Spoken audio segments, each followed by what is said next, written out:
Good morning. একটা সুন্দর সকাল, আজকে 26/5/2024। গুড মর্নিং ঠিকই, কিন্তু একটু টেনশানের মর্নিং আর কি। রাত্রিবেলা রেমাল ধেয়ে আসছে, কি হবে জানি না। গাছগুলো নিয়ে টেনশানে আছি। তো যদিও আমরা মাঠে আমি জন্মিয়েছি, কাজ করছে, গাছের গোড়ায় সার দেবো বলে প্রসেসিং করা হচ্ছে আর কি।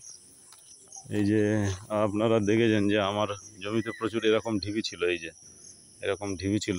ঢিবিগুলো ম্যাক্সিমামই সব সমান করা হয়ে গেছে। এই যে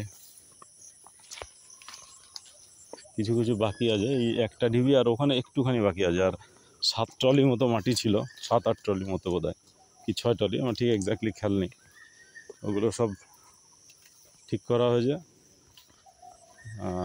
এই যে এখানেও ছিল।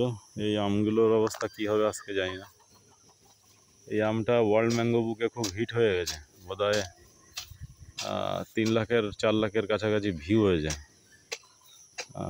ডক্টর অর্পণ মান্না, যে ওয়ার্ল্ড ম্যাঙ্গো বুকের যে অ্যাডমিন আর কি, ওনার সাথে তো আমার খুবই ভালো সম্পর্ক আছে। উনি আমায় ভয়েস নোটে জানালেন, ওনার সাথে রোজই কমিউনিকেশান হয়।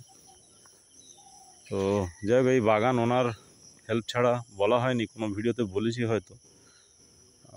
এই বাগান যা কিছুই পরামর্শ ওনার অনুযায়ী করি আমি আর কি। উনি আমায় যথেষ্ট হেল্প করেন, যেটা রিয়েলি কি বলে সৌভাগ্য যে ওনাদের সাহচর্যে কাছাকাছি আসতে পেরেছি আর কি। আর মেন উদ্দেশ্য হচ্ছে ওই যে গাছের গোড়া সব এই যে পরিষ্কার করা হচ্ছে। আজকে অবধি যতটুকু পারা যায় করা হবে। এরপরে এখানে দেব ডিএপি 10-26-26, আর টাটার একটা ধ্রুবী গোল্ড আছে। এই যে এগুলো সব করা হচ্ছে আপাতত, যতটুকু হয় ততটুকু হবে।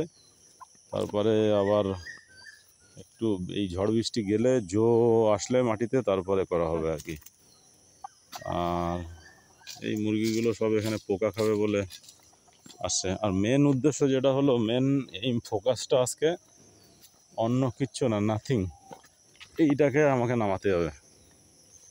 এই যে এই গ্রিন শেডটাকে নামাতে হবে, না হলে অবস্থা খুব খারাপ হবে। কারণ অল্প একটু ঝড় আসলেই থাকে না, মাঝে মাঝেই আমাকে একটু করতে হয়। তারপর আজকে যে রেমাল আসছে তাতে কি হবে তা জানি না। তো ন্যাচারালি আজকে এইটা করব, পরে আবার টাঙানো যাবে, ছিঁড়ে বুড়ে একাকার হয়ে যাবে।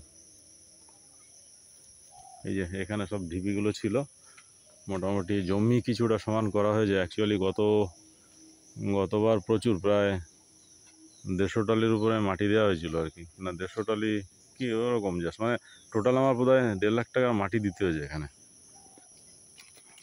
নিচু ছিল অনেকটা, আশেপাশের জমির থেকে একটু।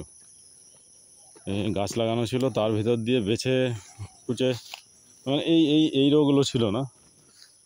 এই যে এই এই এই নতুন গাছগুলো ছিল না। এই যে মাঝখানে যে এই যে এই গাছটা আর এই গাছটা, এর মাঝখান দিয়ে টলি আসতো এরকম, প্রত্যেকটা এরকম টলি এসে এখানে টোটাল ছিল। প্রথম পুরনো একদম ভিডিও কখন আমি দেব আমার এখানে, অ্যাকচুয়ালি আমি জেসিবি দিয়ে, এই যে এই গাছগুলো ছিল না তখন, এই গাছগুলো ছিল না, এই রো আর এই রো, এই মাঝখান দিয়ে ট্রলি চলে আসতো।